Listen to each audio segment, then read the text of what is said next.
never have a fear, for my Lord is ever near, and in him so often I confide. He's the keeper of my soul, since I gave him full control, and he placed me on the winning side. Well, I'm on the winning side. Yes, I'm on the winning side. Out in sin, no more will I abide.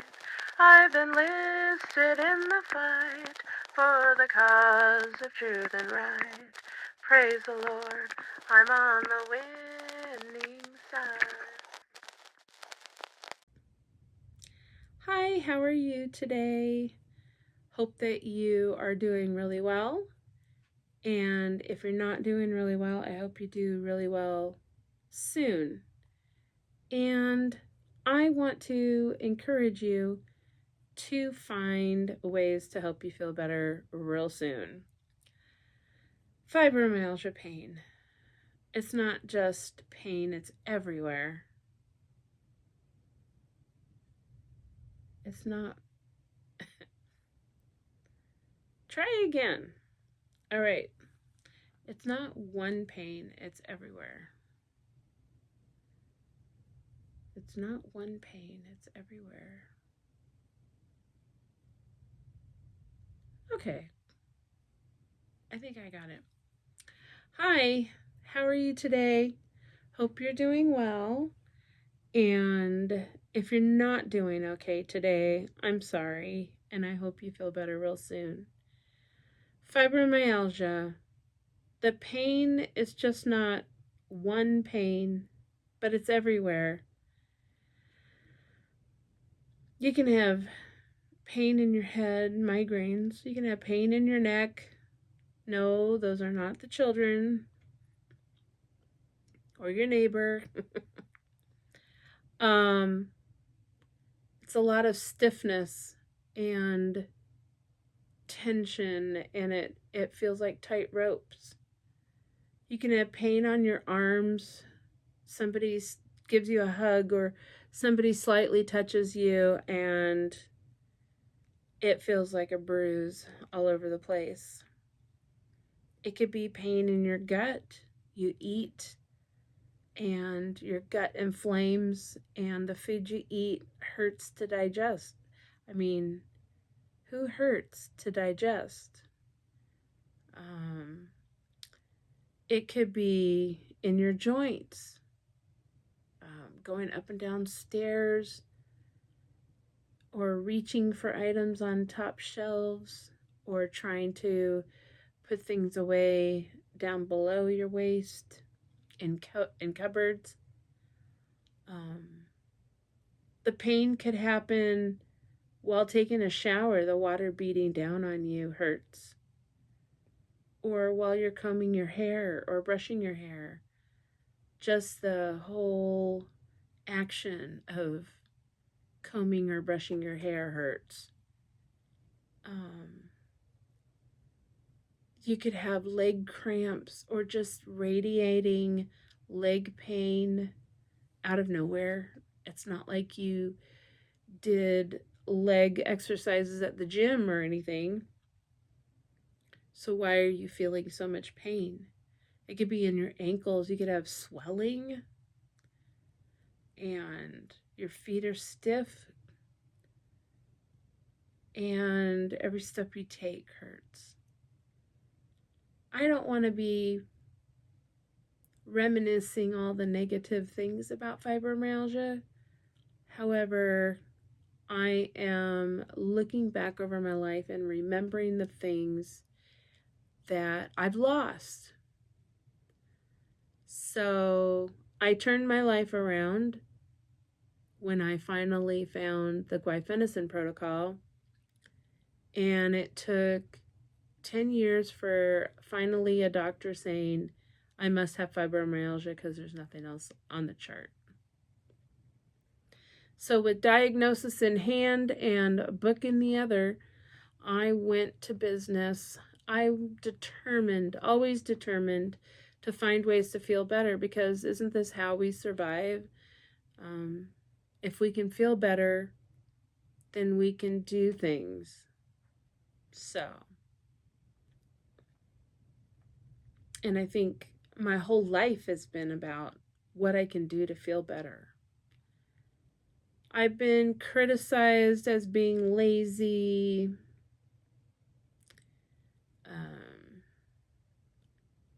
not good at my job anymore, or just a lot of different things over the years, and possibly accused of faking it, or maybe accused of what's that condition called when you're always wanting to take medicine? Hypochondria. There we go. Hypochondriac. So yeah, I focus a lot of my energy on finding out what's going to help me feel better. But that's not hypochondria. Hypochondria is not having an illness, but wanting to take medicine. Thinking that you need medicine. And I was not in that place. I did not want to rely on medicine. I just wanted to be like every other female I've met who's well organized, high energy, takes care of family and house and home and, you know, relationships and everything. And I wasn't having any of it. Pain, fibromyalgia pain. You could even have something like a traveling itch, and that's a pain. There's something going on in your body where you feel the itch and then you go to scratch it, but your fingers feel like nubs, so it's not really scratching the itch, and then the itch moves somewhere else, so you try to reach that and you don't relieve the itch. It just moves somewhere else, and it's like creepy crawlies or something. Like, what's that? I'm wondering if that's like electrons or something in the body. It, you know, in the nerves. Just so many bizarre, weird things with fibromyalgia that it doesn't seem like anybody will ever understand it, because they're not going through the issues that we are. So, what really excited me about the glyphosate protocol is, as I'm reading the book, it was like Dr. Santamon was writing directly to me. This is my new doctor. He gets me. And it's because he has fibromyalgia too. And he tells the story of how he happened upon using guaifenesin for all of his fibro patients. And it's very in-depth and it's very thorough. And I encourage you to read his book to find out how he came about the protocol. The only caveat, as I discovered after reading the book, and that I took time to read it, and I think it took me 3 or 4 days of reading. Reading is not a really good strong point for me. It is actually a short enough book you could read in a day, but then you're really not getting the meat and gravy of it. So you do want to kind of read it and think about it and digest what you read, and then read it again. You know, so you really have an understanding of what's going on, and then joining a support group for guaifenesin is really helpful. And I had support when I was starting out with it. I had support. And that was extremely beneficial. After reading the book, I looked at all the products I was using on my hair and skin and eliminated all the ones that were recommended to eliminate. Anything with salicylic acid in it, or plant oils or plant juices, because they also have salicylic acid in them. And I was really into having what's natural on my skin, natural plant sources, eating my rainbow, of fruit and vegetables. Yeah, all of it. So the protocol says to get rid of just a few things, like no more tea because it's highly concentrated in salicylic acid. No topical lotions or creams or liquids or any soaps or anything like that have plant product in them, because they have salicylic acid. And then like an isolated chemical is fine, and there is a list online about what's okay and then what's not. So if it says a plant name and oil or a plant name and juice, those are the things you got to be careful of. A chemical compound from the plant itself, like hydrolyzed protein or whatever, is fine. That's not going to block guaifenesin. And then anything with menthol or mint or such, they're very high in salicylic acid. So that was no mint toothpaste and no mouthwash gargle with mint. Yeah. So it kind of makes it a little bit challenging there.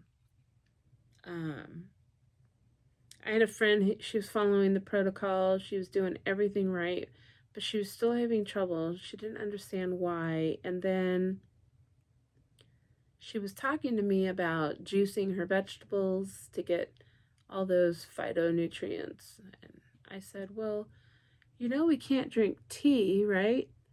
And she's like, yeah. And I said, well, isn't juicing plants like the same thing almost, because it's highly concentrated? It's probably very high in salicylic acid if you're juicing your vegetables.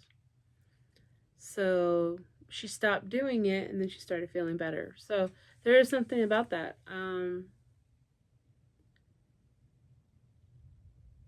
I am excited that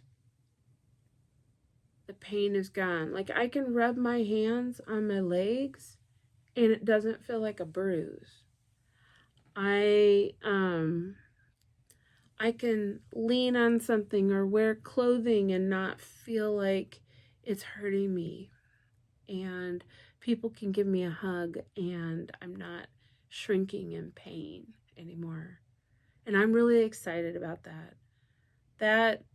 That to me says volumes about the body function. And if it's not functioning right, then pain occurs. So what is it that guaifenesin targets in order for making the body feel better? There's a couple of things it does.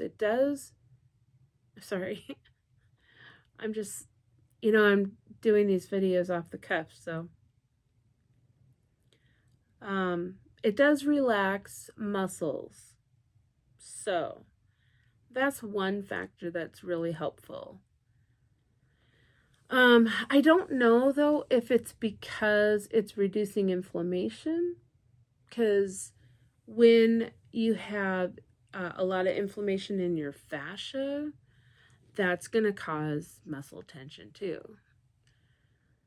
Then the guaifenesin is helping the kidneys do something that the kidneys are not able to do without the guaifenesin, which is really a question I have is, how come there's no test for kidneys? I suppose if you have kidney stones, that would be an indicator that your kidneys are not able to process oxalates because they're in the body system long enough to combine with calcium and make those calcite deposits or such. Now, taking guaifenesin can increase the chances of passing kidney stones, but they're not creating the kidney stones. They're just making your body more aware to get rid of oxalates.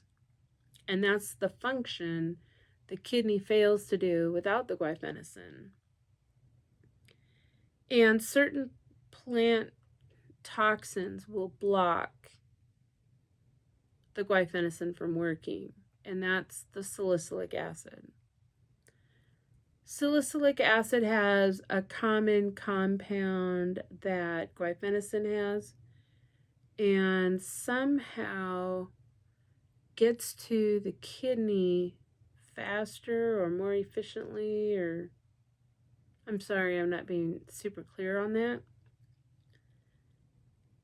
It's just kind of funny how things work together or how things don't work together. So just like there's certain vitamins you don't want to take with each other, like calcium and iron. Calcium will block iron absorption. You also don't want to take salicylic acid with guaifenesin. Salicylic acid will block guaifenesin from working by getting into the kidney source and stopping it from excreting oxalates. So now, guaifenesin is a very gentle way to get rid of oxalates. I would say a really harsh way to get rid of oxalates is to fast for 3 days, and then you'll start seeing a lot of oxalate dumping. That is a similar play to what the humans used to do years ago when they were just hunting, fishing, foraging, or farming. When the wintertime came, the only food left to eat would be the wild animals. So that was what they ate. In eating just the meat from the animal and fat and all that, they're not eating any vegetation, so they're basically fasting and resting their body from plants. So when we look at all the different kinds of diseases there are in the world, if we were to consider how much diet has an effect on disease and give our body a rest from those toxins, our body will have the opportunity to get those toxins out. So fasting is one way to do it. Eating a carnivore diet is another way to do it. And that's like fasting because you're not eating plants anymore. And of course, everybody tells you to take vitamin C, to stay healthy and everything. Well, the body converts the excess vitamin C into oxalates. I don't know exactly why. That's just kind of a weird thing. So then you're causing yourself more pain, fatigue, joint pain, everything. So it's highly recommended that you don't take any vitamin C when you're on the carnivore diet. You don't need it as much because you're not using carbohydrates for fuel, you're using fat for fuel. And that change makes a difference in the nutrients you get from meat. makes a difference in the amount of nutrients you need after eating meat. So it's a strange phenomenon. I am very happy with how things are going in my life. I want to encourage you to keep looking for what it is that you need for your body. You will find it if you keep looking. Never give up on yourself, and do something that helps you to feel better today. That maybe soaking in an Epsom salt bath will help relieve some of that pain. Maybe a massager, if you have like a handheld massage machine to help with that.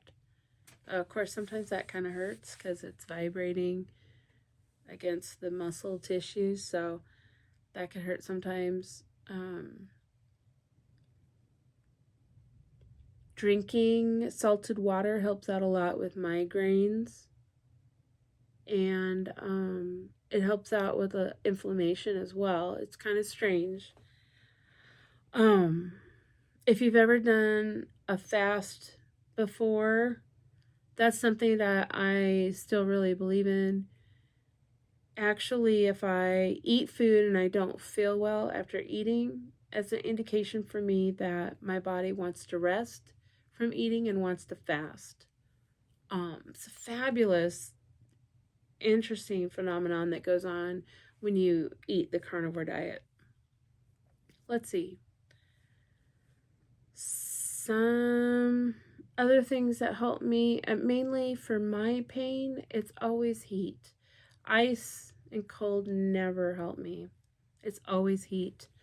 And hot water is the best solution for what ails me. Hot water. If my gut is hurting, then drinking hot salted water with a little bit of butter in it helps out a lot. Butter is actually very healing for the gut. The thing that I believe people should do, instead of eating, grains and fruit and vegetable with meat, that you eat your meat meal separate with fat. And then if you want to eat fruit and vegetables later, give it about an hour and then eat the other food, like a pasta with vegetables and sauce, or,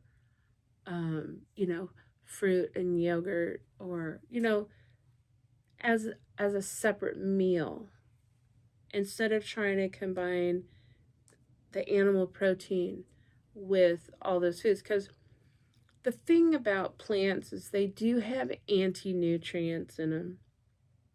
Fiber is one of them, and the plant toxins are another. And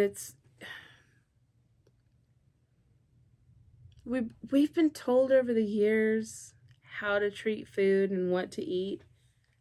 Some of the recent changes I'm really excited about because I'm living it. I'm living the upside down pyramid, and the carnivore world has been talking about reversing the pyramid in order to be healthy. In fact, just cut off the top altogether, because if you reverse it, it's all meat and fat, animal fat, and then some dairy, not very much, and then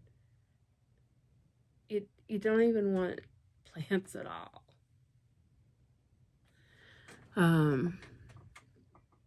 There's a saying that goes, plants are trying to kill you. There's more than 500 different plant toxins in the ecosystem of plants, and some of them are more harmful than others. Oxalates are highly harmful. Salicylic acid is. And there's others. Caffeine is considered a plant toxin, and nicotine is as well. And then there's the Solanese plants like potatoes, and tomatoes and bell peppers and all that, they have toxins in them that, like, if you were to take the poisonous version of the plant, you would die. And you're not going to die from eating potatoes or bell peppers or tomatoes, but they are from the same family, the Solanese. I think it's Solanese. It's the end of my day. I'm pretty wiped out. I don't have a lot of pain, but I do remember the pain. I'm hoping that your pain is relieved really soon. Maybe do something for yourself that's going to help you get there. And remember to keep looking for answers. There is a lot of information out there, a lot of differing ideas. I don't agree with most of them. So I'm just one voice in the wilderness telling you, you're going to make it. You're going to get through this, and you're going to get better. I promise. You'll find the answers. Bye for now, and I hope you have a great week. Well, I'm on the winning side. Yes, I'm on the winning side. Out in sin, no more will I abide. I've enlisted in the fight for the cause of truth and right. Praise the Lord, I'm on the winning side.